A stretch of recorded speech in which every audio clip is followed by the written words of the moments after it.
What's going on, everybody? It's Mike here. Welcome back. This is lecture 7, I believe, and we're talking about interest today. So, as always, let's just hop right on into it. What is interest? So, interest is actually an expense or a bill or a cost, okay? It is the cost of borrowing money, all right? Interest is the cost of borrowing money. Usually you borrow money to invest or to get something that you want. But interest is the cost of borrowing money. And this is because banks, financial institutions, lenders, you name it. Everybody understands the time value of money. Remember, $1 today is worth more than $1 tomorrow. Well, banks make money off lending you money. But they know that their money is worth more today than it's worth tomorrow. So, in turn, there's a cost of borrowing money, and that is your interest rate. So, the cost of borrowing money, otherwise known as interest, is usually displayed or represented in a rate. Okay, and what do I mean by rate? I mean a percentage rate, okay? It's a percent of the money that you borrow. So, if I get a loan for $100,000 and my yearly interest rate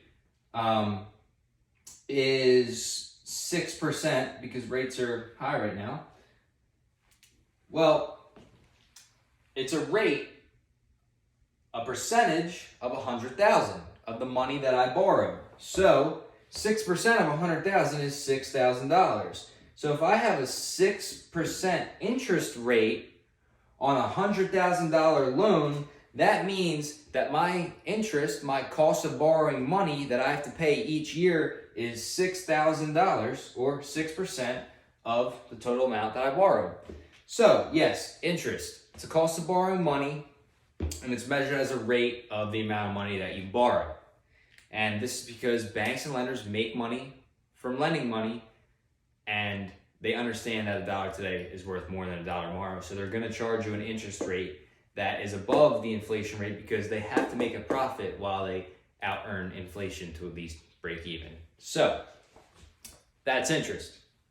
So another example, just to make it really simple, say I have $200,000 and it's 8% interest rate. Well, 8% times 200,000 means I'm paying $16,000 extra to the bank each year just for borrowing this money.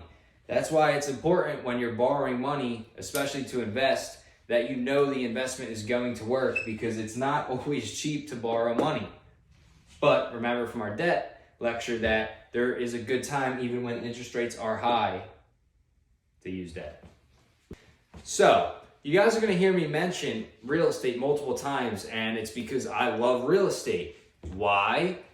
For multiple reasons, but interest is one of them, okay? Because, like I just said, if I had a $200,000 home, guys, okay, $200,000 home at 8% interest, that's $16K a year.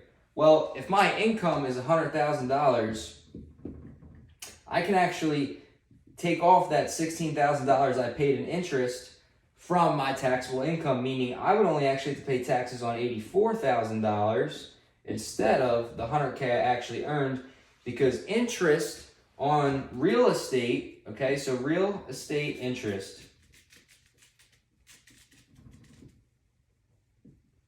this is a tax deductible expense. Expense meaning it costs you money, okay? Expense is like a bill. It takes money out of your pocket. Real estate has great benefits. So if you own a home, the interest that you're paying each year, you can actually use to lower the amount of money that you pay in taxes, okay? Promise you, owning real estate is only ever gonna help you. It's great stuff. Interest, it's a tax deductible expense, okay? Now, not in every scenario. Okay, this is, like we said, this is for real estate, okay? Your credit card interest? No, okay? Personal loans? No, you don't get a tax write-off for that, all right? Real estate, you do, and it's awesome, okay? My point being, interest is a tax-deductible expense. So even though money's going out and stuff, it's going to save you money in taxes, which is nice. All right. So there's a benefit to borrowing money if you're borrowing money for the right things, like real estate or assets that make you money and have something called depreciation benefits. Depreciation benefit is just a loss on paper, okay? The tax deductible expense. But we're not going to go off on some crazy tangent. We're going to try to stick close to interest.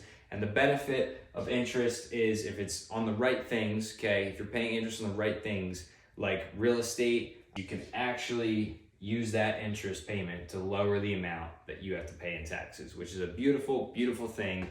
And it's all about keeping more money in your pocket. You can invest and in turn create financial freedom super fast, right?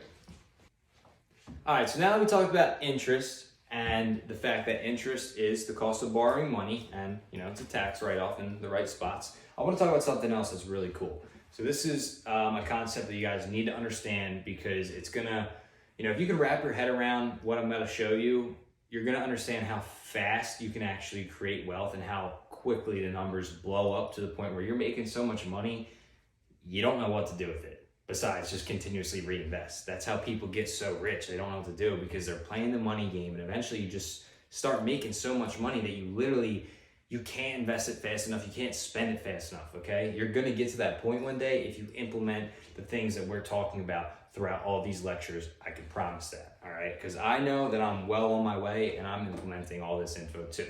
So back to interest, compound interest. So guys, what is compound interest?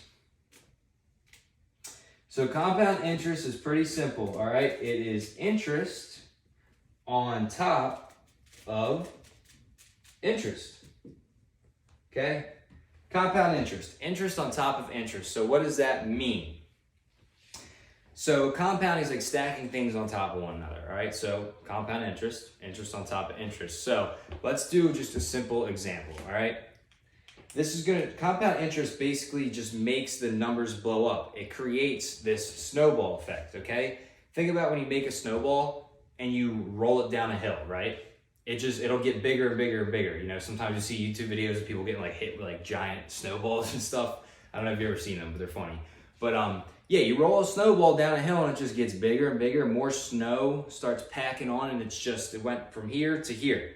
Well, that's what I want you to think about when we are talking about compound interest, a snowball effect. Because here's how it works. If I have $1,000, you know, let's go with 100,000. Say I have $100,000, all right? And I don't want to take much risk. All I want to do is diversify this money into the stock market, the S&P 500, which is the top 500 stocks in the stock market. Consistently, you know, they rotate them in and out, so you're always investing in the top 500 performing stocks. So say I want to play safe and I want to do that, and I put my $100,000 into the S&P 500, or otherwise known as the SPY ETF, which is Exchange Tradable Fund. Long story short, none of that matters. Just trying to keep you guys with me. But I diversify my money and I spread it out over the S&P. I put 100,000 in. So this is where compound interest is pretty crazy. So the average return on the stock market is right here, okay? It's about 9%. I know I've mentioned that before. So if I take 9% and multiply it by 100,000, $9,000, okay?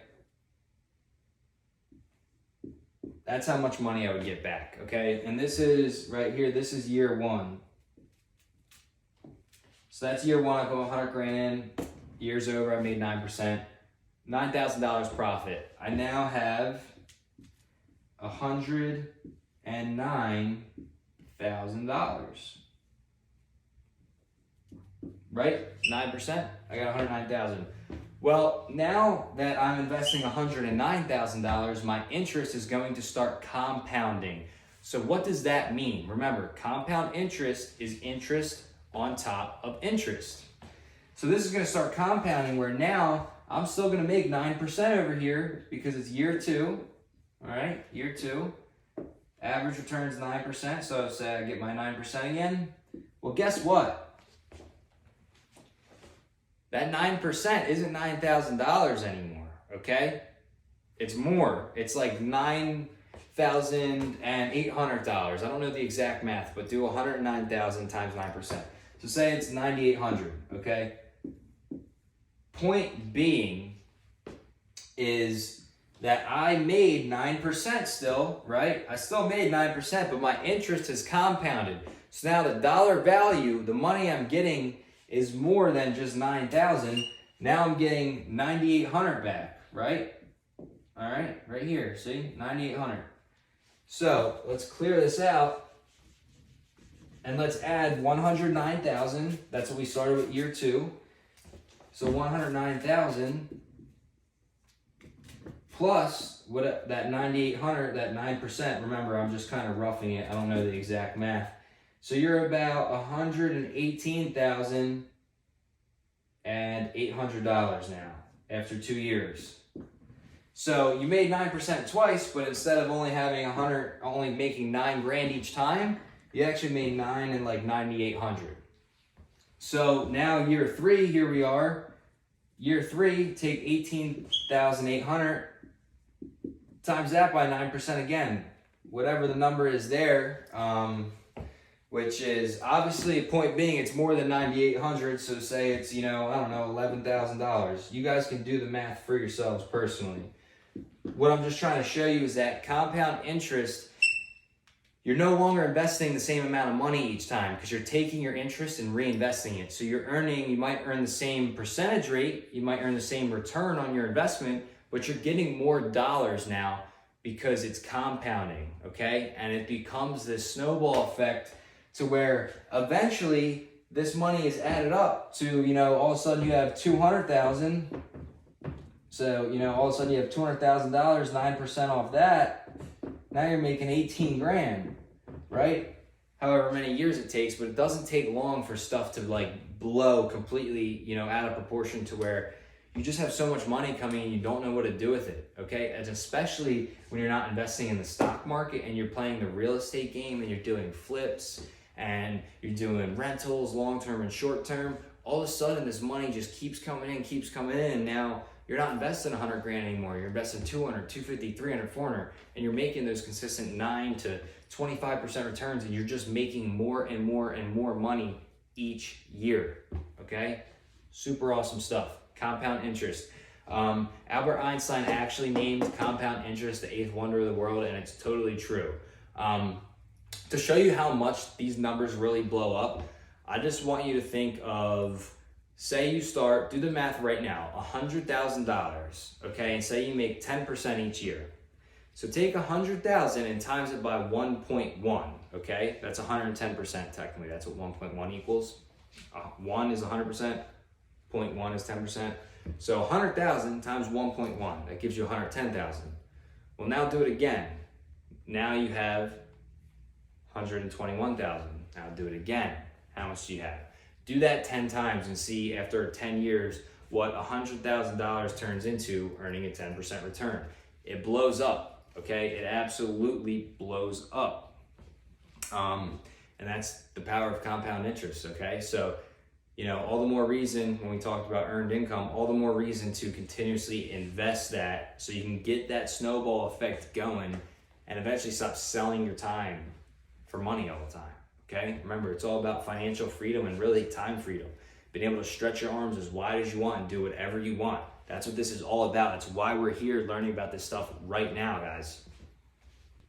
All right, so we're still on compound interest, and we talked about how Albert Einstein, he named compound interest the 8th wonder of the world. Totally true, totally agree with him. Super smart guy, definitely smarter than me. I feel like he's got to be right. Now, Albert Einstein actually is credited with the theory I'm about to show you, but it was really discovered by Leonardo Fibonacci and, probably other mathematicians along the way, but Albert Einstein takes the cake and credit for discovering this. So shout out Albert, but also shout out Fibonacci. We got to give him some credit. But what we're talking about right now is the rule of 72, and this displays and shows you how compound interest works. So the rule of 72 shows you how long it takes for your investment to double. If you put money in an investment and you never add any more money, the rule of 72 will tell you how long it takes for your money to double based on the interest rate or the return on investment rate that you're receiving. So in English, Rule 72 shows you how long it takes your money to double. And I'm going to show you how to do it. I'll give you a couple examples too. So basically you just take 72 and you divide that by the interest rate that you're receiving on your investment, and that will tell you the number of years it will take for your money to double. So let's do an example. 72 at an 8% return. We divide 72 divided by 8%. Really, you just divide it 72 divided by 8, okay? And that's going to give you 9 years. So I can tell, because of compound interest, if I put $10,000 into an investment and I know I'm going to earn about 8% a year, that tells me in 9 years that $10,000 will equal $20,000. All right? Boom. So that's the rule of 72. It's a super simple method to just be able to look at an investment and what you expect to return and say, all right, is this worth it? How long does it take for me to double my money, So super simple. Now, this is where we hop into the sauce, okay? This is where I'm going to explain how this can be a little bit misleading, okay? So the rule of 72 tells you how many years it takes for your money to double. How many years it takes for your money to double, your account balance to double. Not how many years it takes for your buying power to double. Because remember, I'm going to bring it up again, time value of money, guys. $1 today is worth more than $1 tomorrow. So for this example, 9 years, 8%, that's telling me, rule 72, it's going to take 9 years to double my investment. Well, that's my account balance, okay? It's going to take me 9 years to go from $10,000 to $20,000, but I know that $1 today is worth more than $1 tomorrow.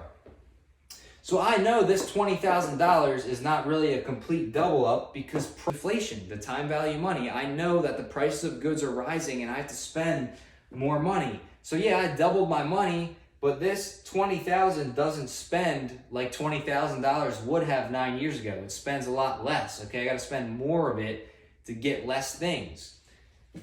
So the rule of 72 can be misleading, but I'm gonna show you how to use the rule of 72 to actually see how long it takes your buying power to double, okay? How long it's gonna take you to double the amount of things that you can buy compared to what you currently can buy now.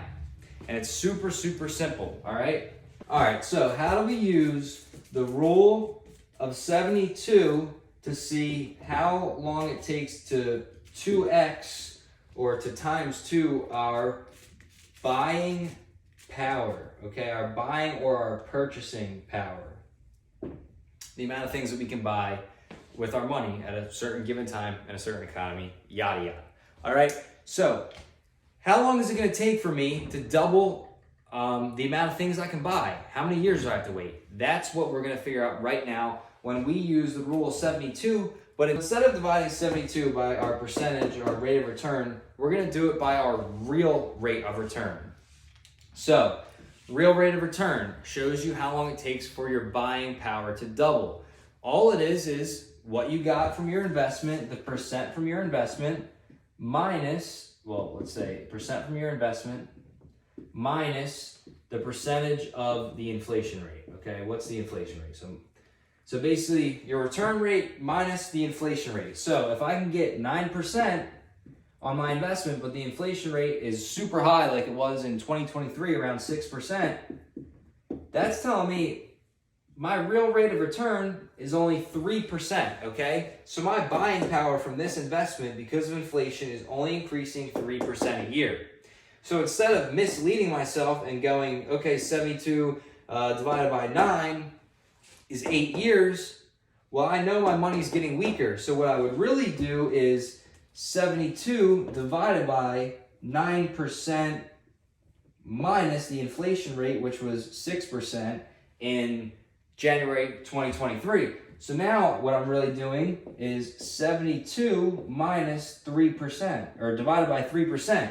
So for me to double my buying power off a 9% investment return, which looks good, it's really going to be 72 divided by 3, which means it's going to take me 24 years to actually double my buying power when I'm earning 9% and the inflation rate is 6%. Now the benefit is the inflation rate usually averages out to about 3.7%. So if you're earning 9%, it's going to take less than 24 years. But for this example, I'm using it and applying it to the economy that we're kind of in now with a high inflation rate, where you can see when the inflation rate is high, you're not really earning that much money on your investment. All right, so it's super, super important that we use the real rate of return, okay, and we calculate inflation in when trying to use the rule of 72. This way, we are not misled to think that we're doubling our money in, 8 years if we get 9%, when really it would take 24 years because inflation's so damn high. So guys, we want to be looking at how our buying power is growing, okay? That is super important. Do not forget to incorporate and calculate for inflation, because you will think you're getting richer than you are. But remember, time value money. $1 today is worth more than $1 tomorrow. I said it once before and I'll say it again. This is why we have to invest. Do not be scared to invest. It's exactly what you should be doing. This concludes our lecture for today, and I'll see you guys next time. Later.